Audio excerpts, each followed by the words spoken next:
Central Asia, where power, pipelines, and politics collide.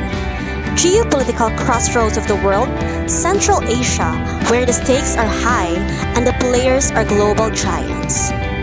Following the collapse of the Soviet Union in 1991, the five stands Kazakhstan, Kyrgyzstan, Tajikistan, Turkmenistan, and Uzbekistan emerged as independent states. Yet, independence didn't mean isolation. Today, Central Asia is a hotbed of international attention for three reasons: location, resources, and external power plays. Strategically positioned between Europe and Asia, is a vital corridor for trade and energy transit. Beneath its soil lies a treasure trove: oil, gas, uranium, and rare earth minerals, fueling the interests of superpowers. China's Belt and Road Initiative is also reshaping the landscape with roads, pipelines, and railways. Russia retains deep influence via security and economic blocs like CSTO and the EU. The US also keeps an eye, especially post-Afghanistan. This region is a prize and a pressure point, balancing between cooperation and competition, a geopolitical chessboard still being played.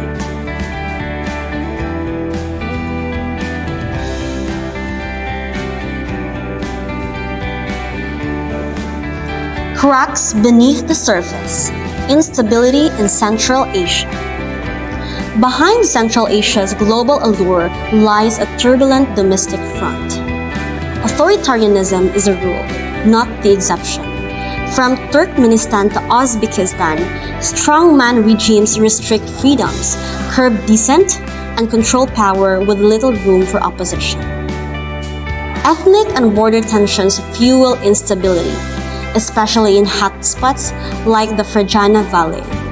Shared by Kyrgyzstan, Uzbekistan, and Tajikistan, it's a powder keg of water disputes, contested land, and historic grievances. The US withdrawal from Afghanistan left a security vacuum. Now, fears of extremist spillovers have countries fortifying borders and turning to Russia and China for support, albeit cautiously. And looming over it all, climate change. The shrinking Aral Sea and dwindling water resources are sparking new conflicts and testing fragile cooperation. Beneath the promise lies a region at risk. Central Asia may be a bridge of empires, but inside, it's a region walking a tightrope between fragility and resilience.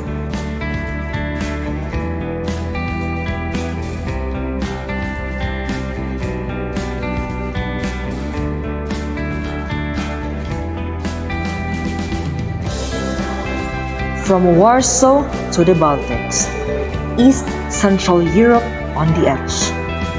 This is East Central Europe, where borders blur and battles over security begin. Post-1989, countries like Poland, Hungary, and the Baltic states turned westward, joining the European Union or EU and National Arms Treaty Organization or NATO in the bid for democracy, development, and protection. But this shift sparked tension. Russia viewed NATO's eastward march as a provocation. The 2014 annexation of Crimea and the 2022 invasion of Ukraine sent shockwaves through the region. Today, East Central Europe is NATO's frontline. Bases are expanding, troops are rotating, and military budgets are rising. This region is no longer just a post-Soviet shadow. It is a buffer zone in a new Cold War 2.0. Security isn't just about defense. It is about identity. These nations stand as the crossroads of old fears and new alliances.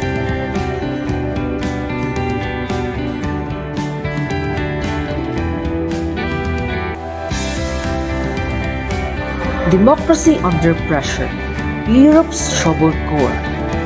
East Central Europe is facing a democratic dilemma. Countries like Hungary and Poland once symbolized democratic transition, but now they're being accused of sliding back. Judicial independence is under threat. Media freedom is fading, and civil society is shrinking. Viktor Orban, Hungary champions liberal democracy. Poland's ruling party clashes with the European Union over the rule of law. This creates a paradox. These countries enjoy European Union benefits like funding, trade, and protection, yet challenge its values. The implications go beyond borders. European Union unity weakens, common policies fracture, and the regions stand on issues like Russia, migration, and human rights grows more unpredictable. In the heart of Europe, the real battle may not be over territory, but over truth, transparency, and the future of democracy itself.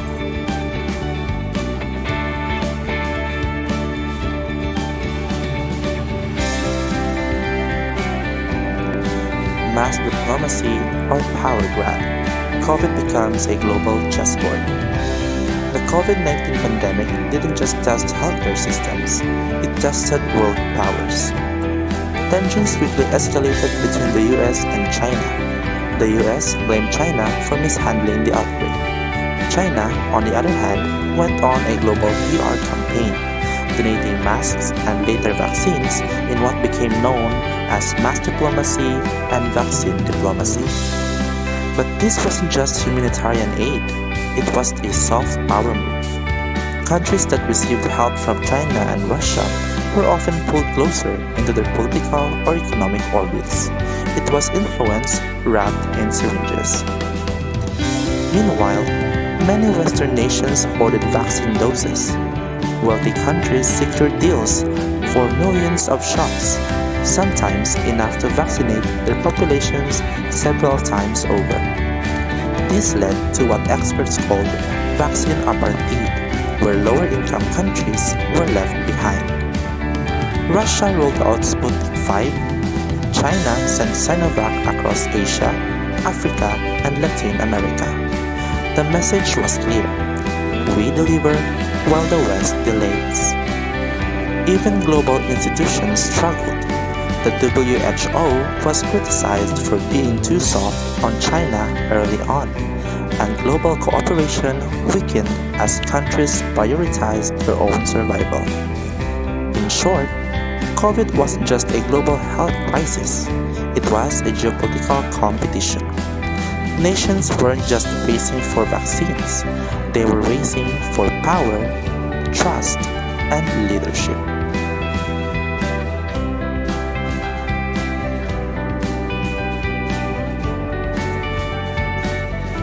Lockdowns, laws, and the rise of strongmen, COVID and control. While the world battled a virus, many governments saw an opportunity to tighten control. Emergency powers were declared, borders closed, protests banned. In some countries, this was necessary, but in others, it was exploited. Leaders used the crisis to silently send, delay elections, and surveil citizens. It sparked fears of what some call an authoritarian creep. Even democracies weren't immune. Surveillance tools expanded. Misinformation laws were even passed.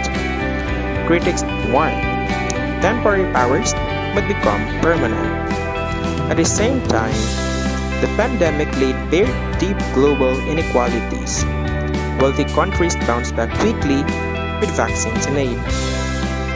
Meanwhile, lower-income countries waited, dependent on programs like COVAX, which failed to deliver fast enough.